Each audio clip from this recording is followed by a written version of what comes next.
You're watching PowerNation. Today on Detroit Muscle, we take a slight detour in an iconic 64 and show you a few fast fixes that you can knock out this weekend.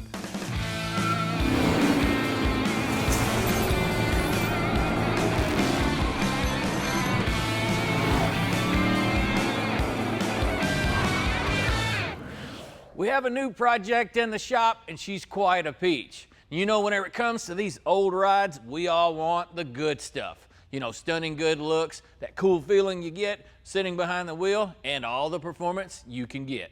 With the classics, they can have a look and personality all their own. That's not always a good thing. What we have up our sleeve for this one is to address some of its character flaws as well as improve on the charm using some upgrades that won't break the bank and you can do over the weekend. But first, let's tell you about what we're working with. It's a 1964 Chevy Malibu, the first model of one of the most popular muscle cars GM ever built. Some might call it a 20-footer, but we think it's nicer than that. Up under the hood is not a powerhouse. It's a lot more like a Mighty Mouse. This 283, coupled with its overdrive trans, allows you to glide down the highway as smooth as butter. A little bit of paint, a couple of pieces of engine jewelry, and some modern technology would make this looker have beauty far more than skin deep. Walking around this ride up close, you can see that it's showing some of its age. With a few choice pieces of bright work, we could roll back the clock and give this bow tie a nice facelift. Once we get this beauty up on the lift, we've got a simple brake and suspension upgrade that's going to give you a great return on your investment of time, money spent. But first, we're going to address some of the bright work right here in the front. Now, we called up the folks over at OPGI and they sent us a brand new grille kit that came complete with a top molding, centerpiece, headlight bezels, fender eyebrows, hood molding, those iconic Chevrolet letter emblems, the works. And this may seem like a not so significant aesthetic upgrade, but once we get the new pieces on, I think you guys are going to notice one heck of a difference. Upgrading the grille is possibly the easiest way to increase the curb appeal on this Chevy. Shiny new chrome always gets the onlookers to dip their glasses and wolf whistle at your whip. Now, during disassembly, you guys want to pay attention to how this stuff comes apart. For example, our fender eyebrow comes down and lays on top of our bottom valence molding. So when you go to put the new pieces on, if you don't do it in the correct order, that bottom valence is not going to sit right, and then you're just going to have to start all over. So take some pictures, take some mental notes, whatever you got to do to save yourself that headache.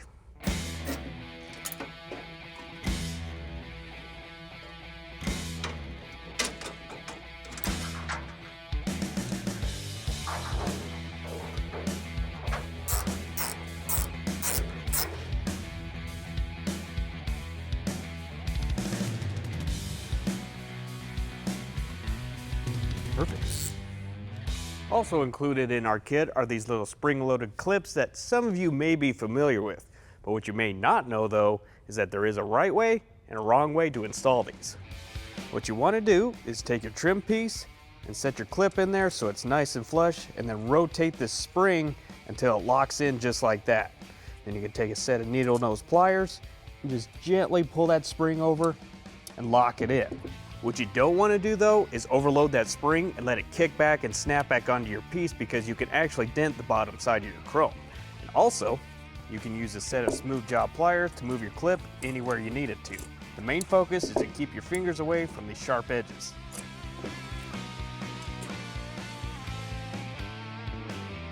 One thing I noticed about these pieces was how close the fitment was to the originals.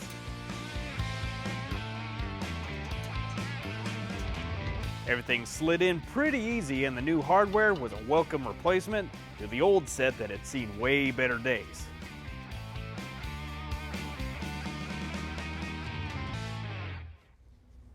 Now, from our initial inspection, it almost seemed like these parts almost didn't even need swapped out. But if you look at the side-by-side comparison, there is a significant difference. So if you're in need of some restoration components for your project, give the folks over at Original Parts Group a call. They'll hook you up. Coming up, It's time for a little shake, rattle, and roll.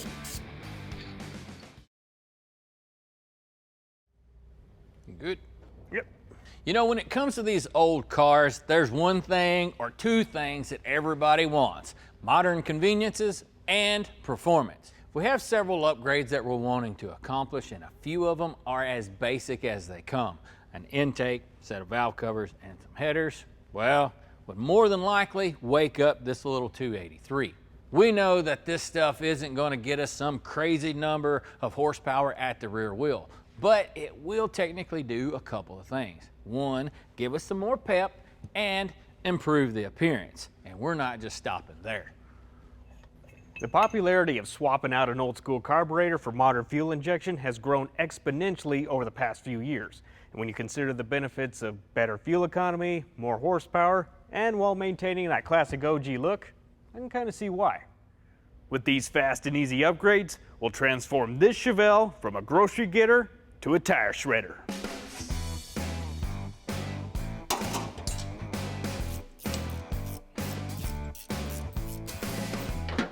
Choke cable is going to be kind of a pain in the butt to get off here, but got it.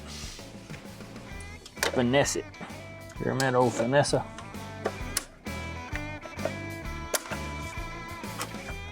swear I've done this before.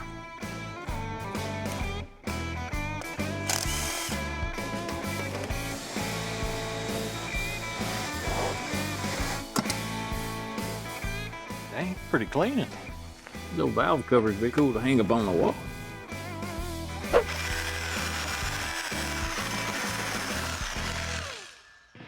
First step on our engine dress up was a quick rattle can overhaul. These engine enamels can generate a lot of overspray, so mask off as much as you can. And we debated on a few colors, but in the end, decided if orange is good enough for Chevy, well, it's good enough for us. With that non-Hemi orange paint dry, the first piece of jewelry we're going to be bolting on is this aluminum intake that we found at Summit Racing. Now this is the dual plane design. It has increased runner size for better flow, which equals more power. Now to do this modification is pretty much straightforward, and it's extremely popular for a couple of reasons. It's lighter, looks good, and easy on your wallet. Well, we got the bolts on our intake, ran down hand tight, and it's time to move on to the next step, securing it properly. Now with this, there's a sequence you need to follow. Basically, in a circular pattern, you start from the inside and work out toward the ends of the intake. Another thing you're going to need to know is the torque specs of the hardware that you're working with. And based on the manufacturer or material, those numbers could vary. Luckily, all that information and more is included in the manual that came with our Summit intake. Give you this bolt, you can start it.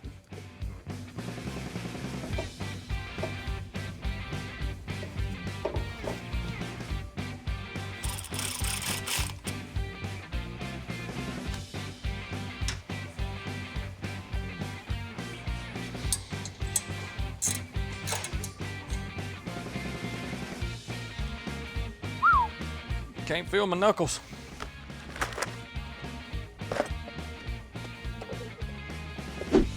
Now you guys have seen us use ARP in the past, and there's multiple reasons why. For one, when it comes to performance, these things can handle a whole lot of abuse. And for two, when it comes to aesthetics, they can really brighten up an engine bay. This old Chevy small block isn't going to be pushing 1,000 horsepower anytime soon. But using these solid steel bolts leaves that door open if you want to go that route. When it comes to the meat and potatoes of this underhood rejuvenation, I would have to say it's going to be the fuel injection unit. You've seen us use Holley Sniper in the past, and that's what we're going to be running on this car. This is their Quadrajet or spread bore design. You can tell that by the two smaller holes here in the front and the two much larger holes here in the rear. This setup performs really well with those smaller cubic inch engines, and the drivability is spectacular. It will support up to 500 horsepower. Another cool feature that this design offers, that is, it replicates the iconic Quadrajet roar. And for those of you who are in the know, that know what I'm talking about, well, that's pretty cool. When it comes to fuel injection conversions, people are extremely intimidated by the electronic side of things. This unit really only has a handful of connections that have to be made for it to operate. Looks so much better. So with things being that simple, that makes installation relatively a breeze.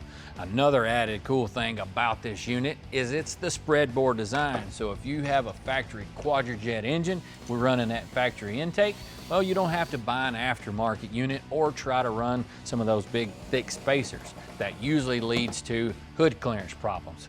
This setup is a direct bolt-on. I can't wait to see what this thing sounds like on that little engine. Up next, we pop the hood and spark up a conversation about better airflow.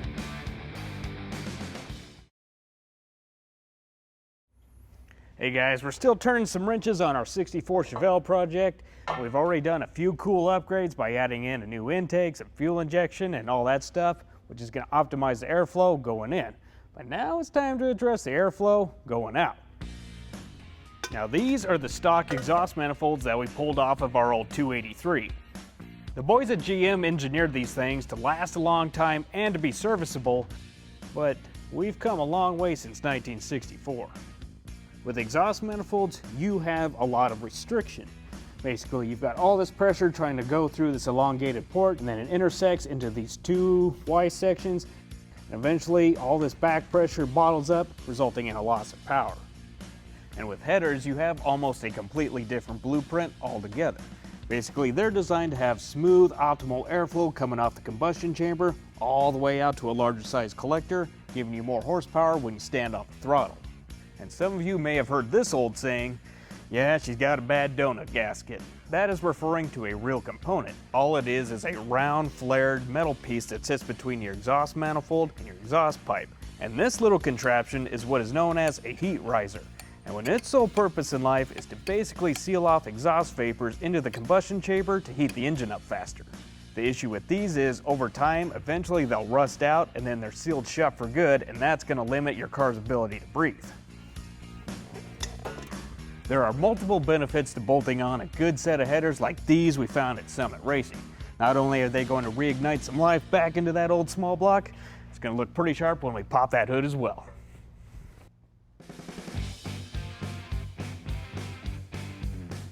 It's not that these are difficult to put in, but it's just more awkward than anything. Trying to get your hand placement in the perfect position, getting the header in position. It's multiple things got to come into place at the same time. All right, got our Summit header set in with a couple hand-tie bolts. Go ahead and lower the car and cinch them rest way up. Well, we got the headers installed, and Joel's going to be slapping in some plugs, and I'm going to get busy making our plug wires. We snagged a universal set from Summit Racing along with their dielectric grease, and I've got a tip I'm wanting to show you a little later on. Now these come in multiple lengths, and you need to make sure that you choose the right one for the cylinder you're trying to connect it to. To get your exact measurement or the length, well, you got to take a field trip over to the car. Now with the thought process on here, there's a couple of different routes you can take. One is function over form. The other one's kind of a combination of the two. Now what I like to do is actually try to make them look like something and hide them at the same time. To have the ability to kind of tuck these in and out of the way really can improve the looks of the engine bay. Another thing that you need to consider is where you're going to put your little end you're crimping onto. If you clock that thing backwards, what that'll cause that wire to do is twist up and knot up on you. Making a little mark on that plug wire can sure make these things lay out a lot smoother. Now we need to shorten this thing up, strip off the insulation, and not damage the conductive core. Now there's a couple of ways you can strip this back. One is with a razor blade. That's a little bit more scary, or you can use a set of strippers.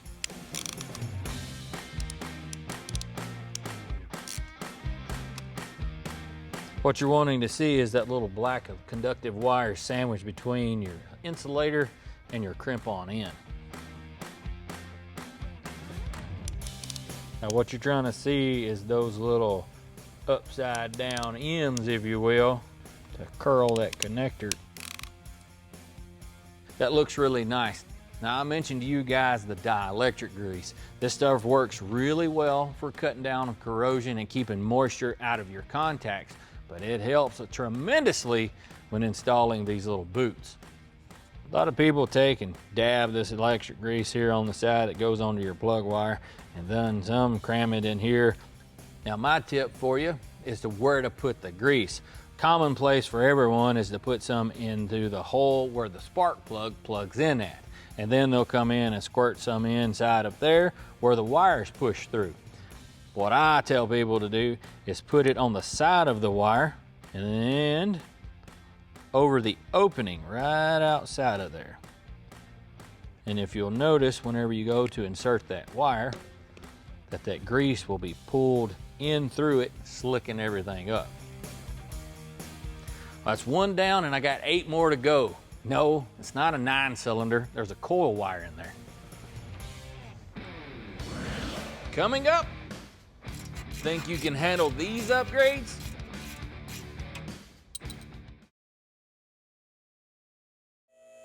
With several performance upgrades already addressed underneath the hood of our Chevelle project, it's now time to focus our attention towards the braking and handling. One of the easiest upgrades you could do to your brakes is simply swapping out your pads for a new set like the ones we got from the guys at EBC.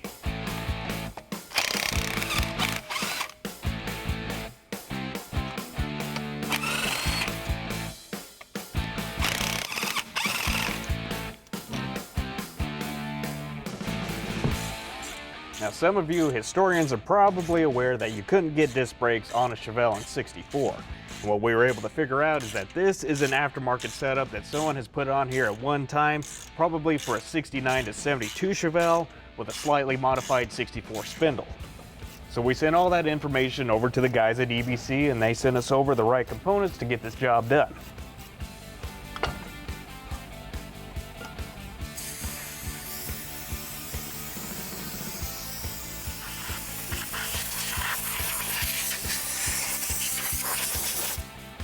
Now at this point you could go ahead and swap out your rotors for a new set or take them to your local auto parts store and get them turned, but it's not necessarily required. The guys at EBC have actually designed their pads to give you the option of installing them on a used rotor. And when we were last driving this thing, it didn't have any weird vibrations or sounds coming from the rotors, so we don't have any reason to think that there's trouble ahead. So we'll get these put on and call it a win.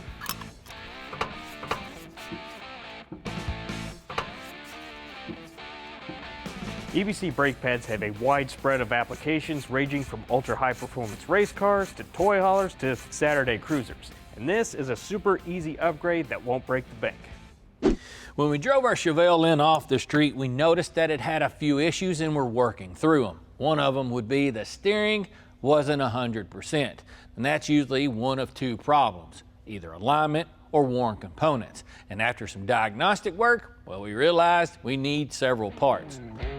We ordered a Duralast center link, inner and outer tie rods, idler arm, and adjuster sleeves from the AutoZone Pro website.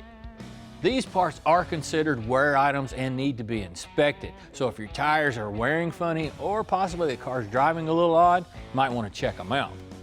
You want to take a look at all of the joints where parts intersect, right here at the end of the tie rods. Now what you're looking for is to see if there's any kind of movement inside of there, like slop if you will. You can also take that and push up and pull back just to see if any kind of movement happens. If not, just move on to the next one. On our idler arm, it has a combination of 2 styles of joints. The one that connects to the center link is a ball socket, where the one that has the bracket that connects to the frame only has rotational movement to it. And if you rotate the spindle, you can see how this joint is bad. If you notice that up and down movement, that's not what you want. If you have that type of up and down movement over here on your pitman arm, make sure that nut is tight or the gearbox needs to be replaced.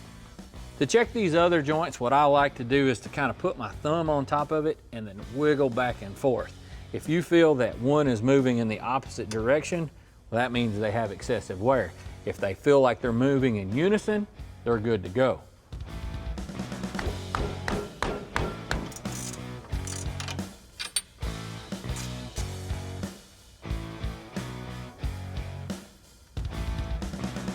You ain't lived till you're fishing a socket or a bolt out of the frame rail.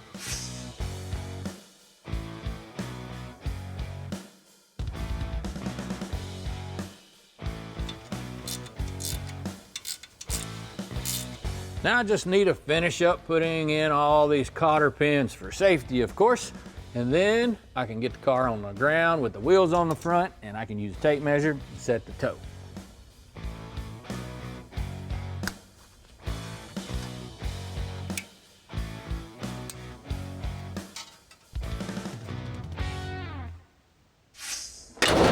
Well, I have to say we've added quite a few refinements to this old Chevrolet. And it all started with a brand new facelift right here in the front. What's great about these upgrades is they only take a couple of hours to maybe a weekend to accomplish, and they all add style, performance, and reliability. Now for me personally, I've been looking forward to hearing that iconic Q-Jet sound. What do you say we hop in this thing, go for a test ride, enjoy the last of our weekend?